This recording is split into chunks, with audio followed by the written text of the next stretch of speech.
Welcome to the Lower Secrets Podcast. Tonight we're talking about D8 Shadowdark mistakes we have made.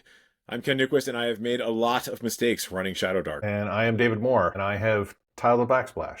Well, I've continued to tile a backsplash since November of last year. I've also made some mistakes in Shadowdark. So we're going to talk about those right now. Ken, you had one up here, which I've had issues with as well. It's torch management. Yeah, so, Shadowdark is meant to be a lightweight game, and the light mechanic is meant to be simplified, and it's supposed to be a resource. Torches burn down, light spells go out, but, it's not supposed to be an overly complicated thing. As gamers, we cannot help but try to overcomplicate things. So here's the thing. You don't need to do torch gymnastics to light a new one. If your old one is burning down and the players want to start a new torch, they just do it. The timer is reset to 60 minutes, the old torch is discarded. But then the things are getting complicated. It's like, well, we had 15 minutes left on this torch as sort of like a natural impulse, given the importance and scarcity of light. But fractional torches make things complicated because you don't really want this inventory on your character sheet of, well, this one has 5 minutes left, and this one has 10 minutes left, and this one has 21 minutes left. So I think that was like this impulse that came in as people were realizing just how scarce light was, and nobody had the light spell, right? So it was only torches. And one of the other things that has come up is, especially when you're on a VTT, is people wanting to light multiple torches and keeping track of all of those torches. Kelsey recommends just one torch timer, and that's it. No fractions. If you light another one, then you have to figure out, does it use the last torch timer, or do you reset for a new torch timer? Only one torch timer. This actually happened with me over the weekend with my con game, where we had multiple torches going. A player decided he wanted to set off on his own, dangerous, to explore a side passage, and he had his own torch. And then meanwhile, the main torch was continuing to burn down, and because they were like looting after the battle and what have you. And so they're like, we're just going to start a new torch. And so the rule is, when old torch ends, all the light sources go off, which means the guy who is wandering down the side passage, his torch just ended. And which was actually nice because it added this dramatic moment of like, you're now in the dark. You are likely to be eaten by a group. That having been said, I've seen a reasonable house rule which talks about if torches go out less than halfway through their burn cycle, round down to 30 minutes. Keeping track of half torches is still work, but it's less work than trying to break it down further. And there is actually torch gymnastics at an appropriate time. If you're threatened, if you're already in the dark, if it's challenging to light the torch, and if you've ever gone camping in the woods on a windy or rainy day, it can actually be hard to light things, then you have to make a DC 12 dexterity check to ignite the torch. There are challenges in lighting torches, but you don't have to make it any more challenging than it needs to be. I know. I tried. Yeah, if there's no pressure, you don't need a DC check. It can be difficult even on a nice day to start a campfire. But it's not difficult. It eventually it takes time. But when you're cold, when monsters are coming, the DC is 12. There was a house rule that Sly Flourish was talking about, that you still have the DC 12 check, but because if you're trying to do it in the dark, you're doing it also with disadvantage. So it becomes that much harder to light the torch, and that much, and every attempt to light the torch means that monsters can get closer and closer, or that random encounter roll can come up badly for you. Yeah. I think the one of the themes I've come up with my mistakes is you don't actually have to make Shadowdark harder than it already is. I think we're going to do another episode later about house rules that we like or house rules that we want to try out, but ultimately, like, you do not have to do torch gymnastics. You also don't have to make rats even deadlier than they already are. Mistake number 2 is creating even deadlier rat diseases. The common rat in Shadowdark has this ability. They only have 1 hit point, folks. And so if you're doing your quest where you're just like going to kill rats, right? How dangerous could it be? Well, actually, pretty dangerous, because if they manage to hit you and they do their 1 point of damage, you have to make a saving throw to avoid being infected by this fast-acting disease. And that disease immediately saps the adventurer's constitution. I think it does a d4 worth of damage. And so depending on how you interpret the rule, it either prevents all healing until the adventurer makes a saving throw, or the adventurer can't recover their lost con until they make a saving throw. And we had a little bit of discussion about this on the Lair Discord channel, and I think the general sense there and over on Dice Camp was, not allowing any healing until you make a saving throw is probably just way too deadly. So I did not do that. You and I play games where we have, ideally, for me especially, because I haven't been able to do this, but ideally have long campaign arcs, and people don't die. People are threatened. People have a chance to die, but Shadowdark is more deadly than normal, than we are used to. And I think you could definitely read it. I didn't know. I was going to throw rats at my characters because they're first level. And I don't know if I'm going to anymore because, yeah, it's a DC 9 con check, so not that hard. About a little better than 50-50 that you're going to get. You're going to get D4 con damage. But it says cannot heal while ill. And so if you're ill with this plague-carrying rodent disease, that says to me that you can't until you make until you make the con check or maybe get some sort of magical healing that enables you to get rid of the disease. And then, yeah, it's really nasty because you repeat the con check every day. And if you fail it, you lose another D4 of con. And you die when you get to 0 con. And given that it's 3d6, you probably don't have a big con anyway.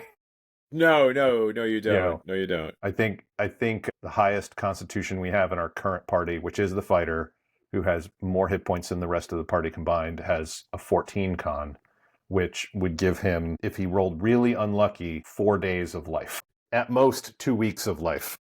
Pretty deadly rats. We did have a conversation. So at my lunchtime game today, we did a kind of a bit of a like review of how the first couple of adventures had gone, and we talked over some of the mistakes that we'd made or things we realized actually talking about them today were the actual mistakes. And one of the players was talking about like, he really enjoys his character. Like he doesn't want to see him die. And I'm like, I get it, but that could happen in these games. Yeah. And I think this goes into your next point, which is not using luck points. If you get diseased, you might want to spend that luck point to re-roll. Yes. And maybe not get diseased. So we've used luck points in my game, but I've had to prompt the players because they're not used to having luck points. You were saying that you didn't lose luck points at all. Can you explain did you not use it at all, or did you forget about them, or? Well, maybe all of the above. Like I knew they were there, but we were concentrating on the other mechanics, and I honestly didn't realize how important they were. This is also part of like D&D 5th edition. Inspiration people haven't really used it that much in my game. Like I have to prompt people to remember to use their inspiration, which is why in my Elemental Apocalypse game, I gave them 3 and called them Liberation Die and let them do more. And then they're spending them like Benny's and Savage World. So, I just kind of, I don't know, I think it kind of slipped my mind, and I didn't realize like, you're supposed to be doing when they do like stupid lucky things or funny things, or just like it's the reward for in-game actions and clever things and what have you, or just, they're just having a bad time. I had a guy last week when we played, he rolled 3 1s in a row, right? Oh, geez. I should have given him a luck point just for rolling 3 1s on attack rolls and what have you in a row. So not using luck points is a bad idea. And I realized just how much of a problem this was over the weekend when I was running Shadowdark at Mepicon, and I had swapped out one of the generic player characters classes. I think it was like the cleric for the seer from Curse Scrolls 3. And the seer's thing is it generates luck. You can make a DC 9 skill check, and you can create a luck point, which you can then give to someone else. That's another thing. People can exchange luck points, right? So if things are dire and your person is about to be horribly diseased by a rat, you as a player can give them that luck point.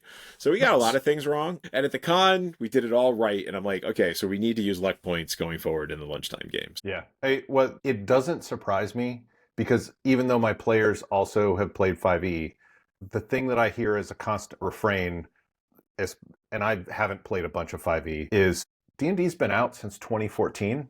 That's 10 years of Dungeons and Dragons, and yet still to this day, people are trying to figure out ways to have people remember that they have inspiration to use. Yes, which kind of speaks to something being a little bit off in that mechanic, I think. But yeah, when you're, when I've done it, it's very much like Benny's or Fate Points.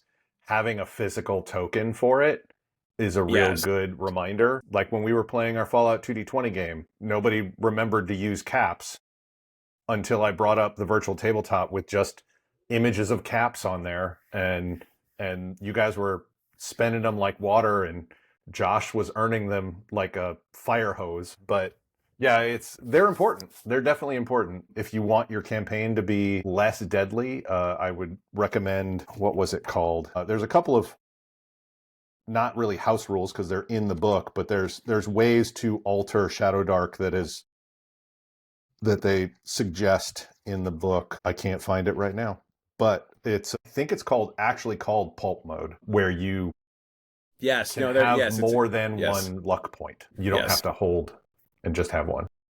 All right. So you're using luck points now. You had a great story about your mage turning purple right at the beginning of a combat after losing a spell. But I understand that you kind of made spell failure a little more prevalent than it should have been. Yeah, so I want to say, if you want to go for hard mode, just do all these mistakes as your house rules, right? Like, this will be like, legendary mode. So, yeah, so we got spell mishaps wrong, or I guess I did. I made spell failure much more dangerous because what we were doing is anytime you failed your spellcasting check, we were rolling on the mishaps chart. However, that should only happen when you roll a critical fumble, right? When you roll a 1 on your die, that's the only time you should actually be rolling on that chart. And so we were talking about like the chances of your wizard dying at first level because every time you fail to cast a spell, you're rolling on this chart and then you get the one option that like basically does enough damage to kill a wizard. That seems really unfair. And like we were talking about it and kind of going back and forth about it and like the lethality of the game. And I'm like, oh yeah, so actually that's only supposed to happen when you critically fail. So yeah, you're more likely to die in a variety of other ways than being killed by your own spell. Yeah, I mean, like, wizards get advantage on things like on magic missile, I believe it is at first level. Yes. But which is definitely helpful. But if you had a spell in Ken's system without without having advantage, a first level spell, you need a DC 11. So I think, what is that? That means a 10 or less fails, which is, 50% of the time you're gonna trigger a mishap. And I believe that the mishap table is a D12, and there are multiple ones in here that are really bad. But number 2, so a 1 in 12 in that sense, is a D8 explosive damage centered on you. So on the caster. So rather than a 5% chance, you have a much greater than 5% chance of not only a mishap, but then also dying. Yeah, so I couldn't understand why my players were so hesitant to cast spells. They're like, it's risky being a wizard. I'm like, yeah, it's Shadowdark, everything's risky. Haha, embrace the danger, you fools. But there's risky, and then there's like cripplingly risky. So yep, there's a reason why we don't have mages anymore, because they all failed the spell, cast a spell, right, and yes, blew up. exactly. So that was brilliant. My next one is don't plan for carousing, because that's what I did today. So many of these mistakes actually came out of today's session, which actually ended up being this prep session because we didn't actually have everybody in house. Carousing is a big part of the game, so it's a pretty cool downtime mechanic where when they get back to the town, they can spend gold to effectively have like fun adventures in town. First of all, one mistake we nearly made was it's not like 30 gold per person to go carousing at the lowest level. It's 30 gold for the entire party, because we were doing the math of like, did I give out enough treasure? Because if it's 30 per person, probably not.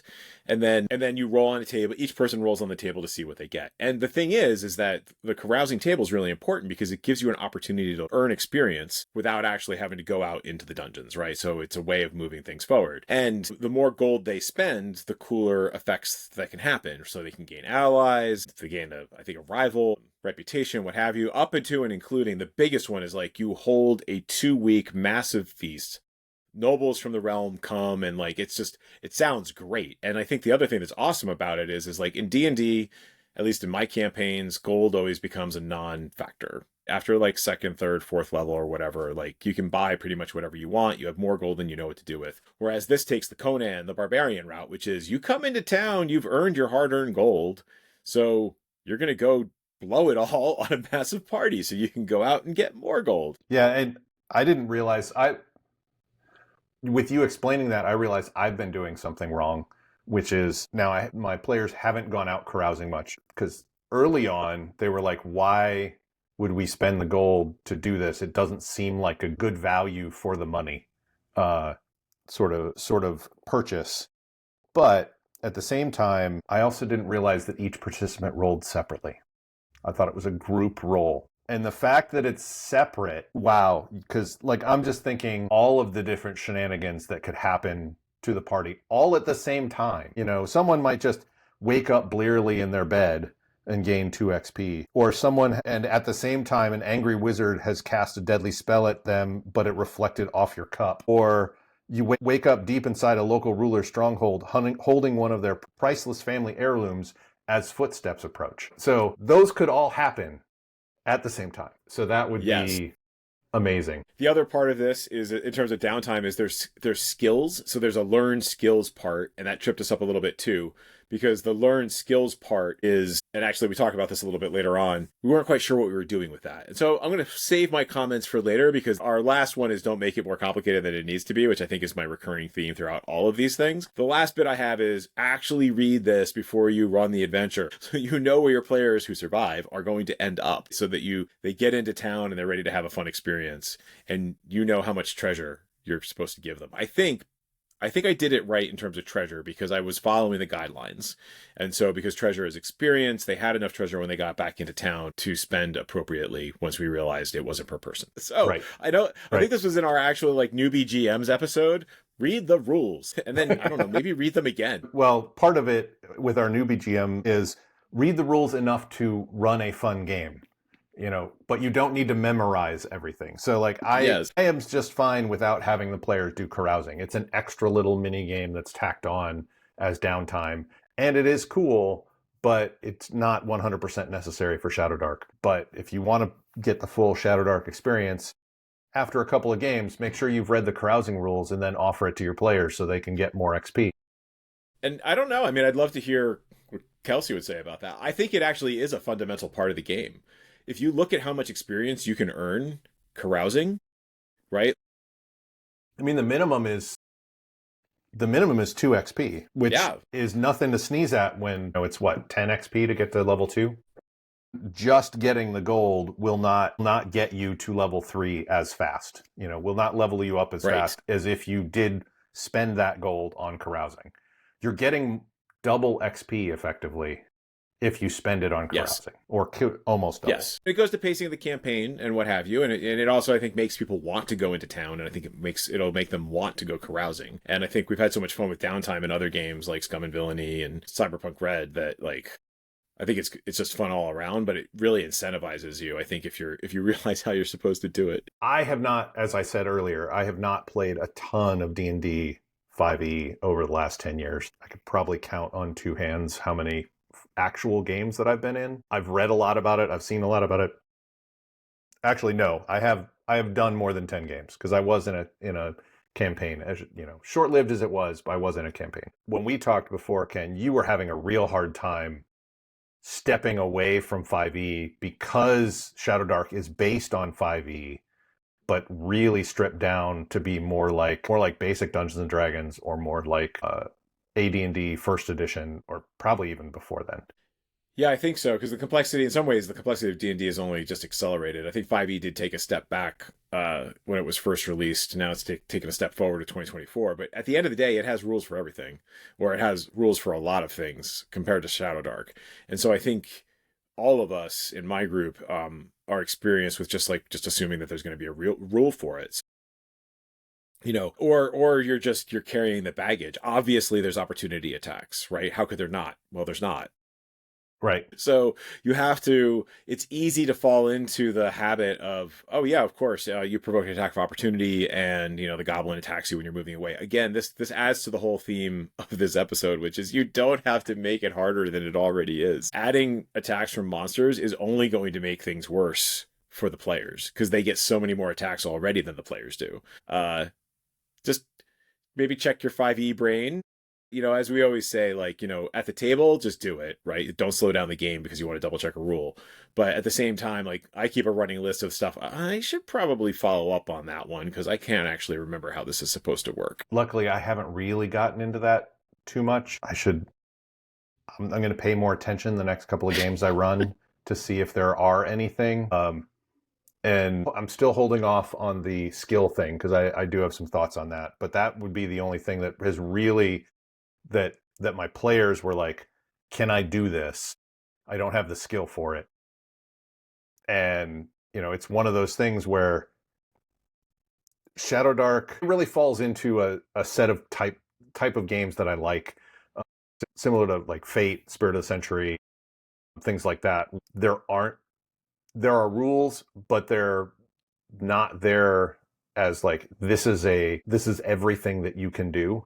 It's here's a framework for doing things, not this is the only things you can do. And with D&D starting early on, and then every edition and every splat book that has come out since then getting it more and more complex, it's trying to cover everything. And a lot of people, myself included, have in some ways fallen into the mindset, probably unconsciously, of if it's not in the rules, you can't do it. Right. Even people who are designing D&D would tell you, no, that's not the way it's supposed to be played. So we're going to talk more about that later on at our ultimate on number 8. I have yet to level up my characters.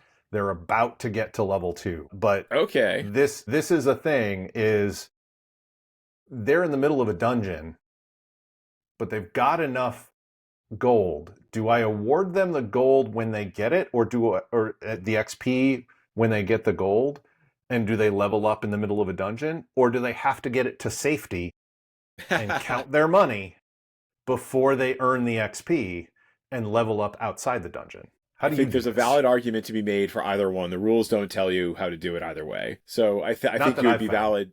No, I mean, I'm looking at level advancement right now, and it's just, you need to gain XP when you reach your new level. The XP resets. Like, it says GM can award XP right away or at the end of each session, which is one way that you would kind of manage sort of maybe leveling up. But this also falls into the category of like, this isn't necessarily a mistake, although people have opinions on the internet. So I suspect people might passionately argue about when you should be leveling up. But for me, the game's already hard enough, and I think people have been working to earn the XP to level up. So I've been giving them XP as soon as they find the thing or experience the thing, and I've been charitable with giving them XP for experiences. So I kind of look at it that way. It's not just like you found this cracked gem. It's like, it's the experience of finding something valuable, right? Or in my case, they have random encounters with rats in latrines, and they have found the ivory comb in the middle of a latrine, and it's like, well, there's an experience for you.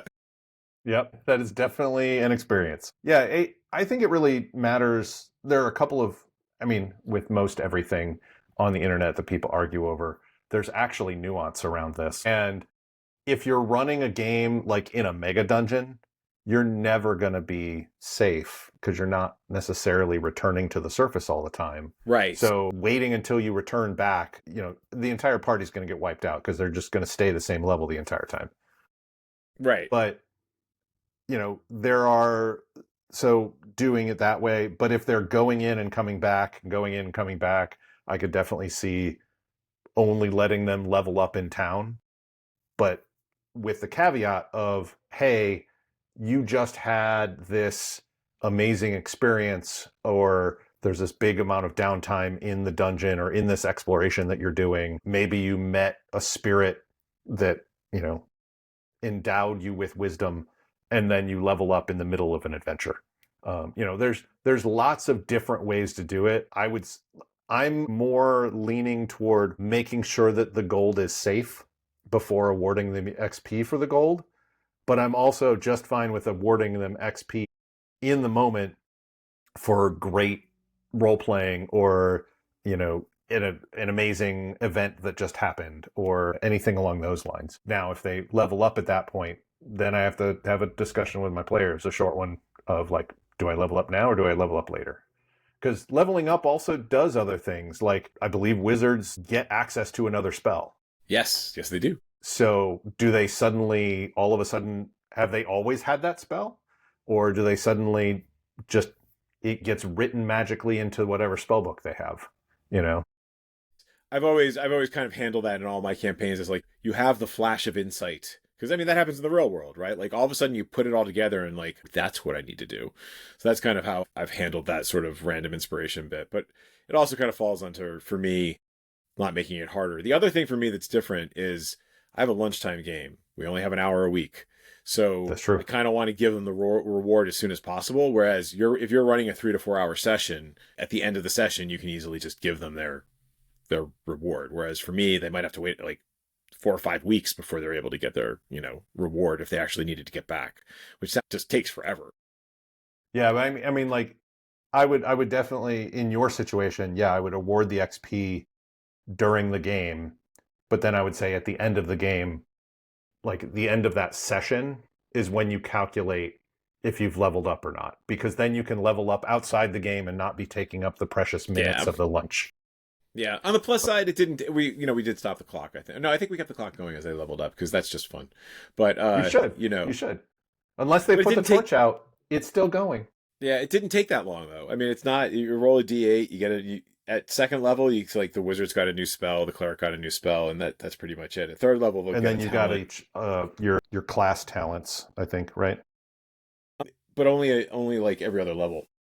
Oh, it's at specific levels, yeah. I think we'll talk about this more in the house rule side of things in terms of, shoot, I just completely lost it. I'll think of it again, hopefully, before our house rules thing. But it was related to leveling up and XP and other stuff like that. But it kind of goes into our unintentional segue into our number 8 is if there isn't a rule for that, just roll with it. And it goes for if there isn't a rule or you don't remember the rule. Right. I would say just roll with it. Make up a ruling on the spot.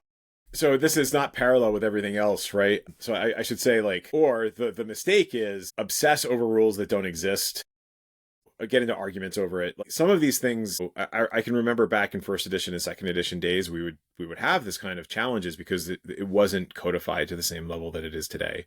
And there's a reason why we moved to more codified rules in third edition, right? Because it answered all the questions. But the downside of that is it answered all the questions. Yeah. I think when you've got people coming from Pathfinder or D&D, who are picking on D&D a lot, but I think really any rules heavy system, you're expecting that there's going to be a rule for that. So like today, we were talking about learning, which is a thing you can do during downtime. And the book provides some guidelines on what they can't do, which is like learn another class or ancestry's unique talents. And 2 examples of what they can do: learn a new language or ride a sandworm using a harness. And so the immediate question for my players was, so where's the list of skills? And like, there is no list of skills. There isn't. Right? You just make it up. You just make it up within the confines. And so I did actually I think a source of inspiration for this could be people's backgrounds.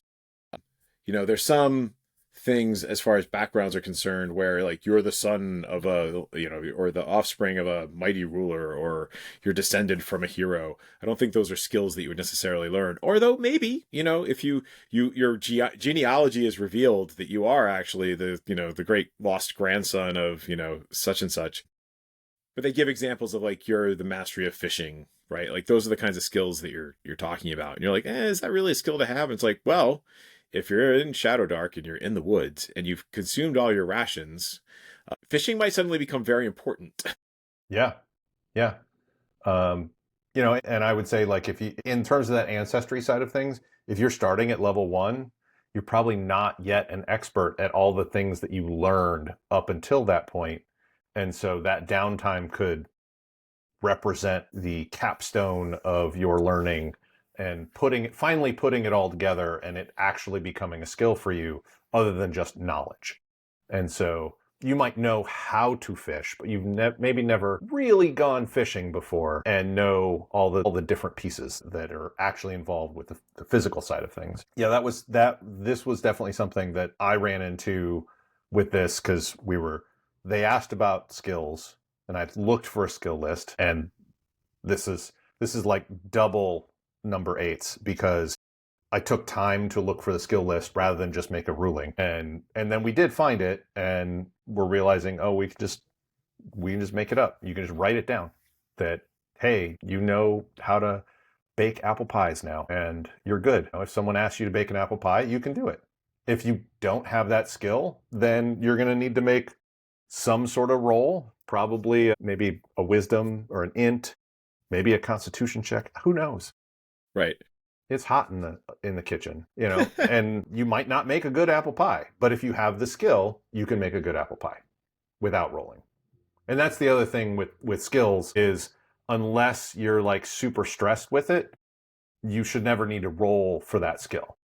Right. And if you are under stress, then someone who doesn't have the skill may not even be able to attempt it. Right. Or they might be at disadvantage, or maybe the skill gives them, like, having the skill per se, like, lets you, puzzle it out with advantage or something. So I think there's a lot of different ways that you could conceivably use it. I think going back to ye olden days, I think the thing is try and be consistent. That did cause some challenges back in the day where people were like, but this is what you ruled last time, so why aren't we doing that? And it's like, right, because I didn't remember. Right. Making sure that everybody's kind of on the same page and you're consistent going forward.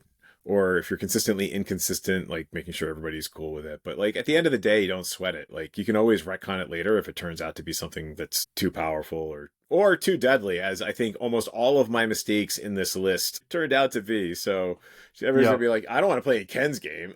He's gonna kill us all. Yeah. Dungeon Crawl Classics is, it's like Shadowdark when you're playing first levels who are actually fairly good. If you're playing in Ken's game up until now, it probably has felt like a Dungeon Crawl Classics funnel where you have 4 characters and you're lucky if one of them makes it out alive. And surprisingly, the only character I killed was for plot purposes, and he's coming back. So I've not actually killed anyone, which is super surprising. But the players have been pretty smart. So, despite how badly I stacked the deck against them, yeah, they didn't die. Yeah. I had one person almost died, but they managed to stabilize her before she died. But it was because she went off on her own and the torch went out and stuff attacked and they didn't even know what it was until the rest of the party ran in with torches and she was already unconscious because she had 2-3 hit points and it was just gone in an instant.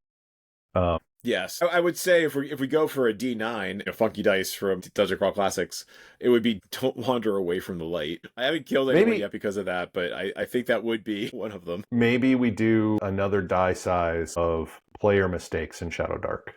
Because wandering away from the light, that's not something we as GMs have done. Right, that's not something. This is like the DM mistakes, right? Right. There's an entirely, like you say, there's an entirely different side to this, which is all the player mistakes. Yep. So thank you for attending our latest Minion and Future Overlord training. And head on over to lairofsecrets.com and you can get links for everywhere we're located.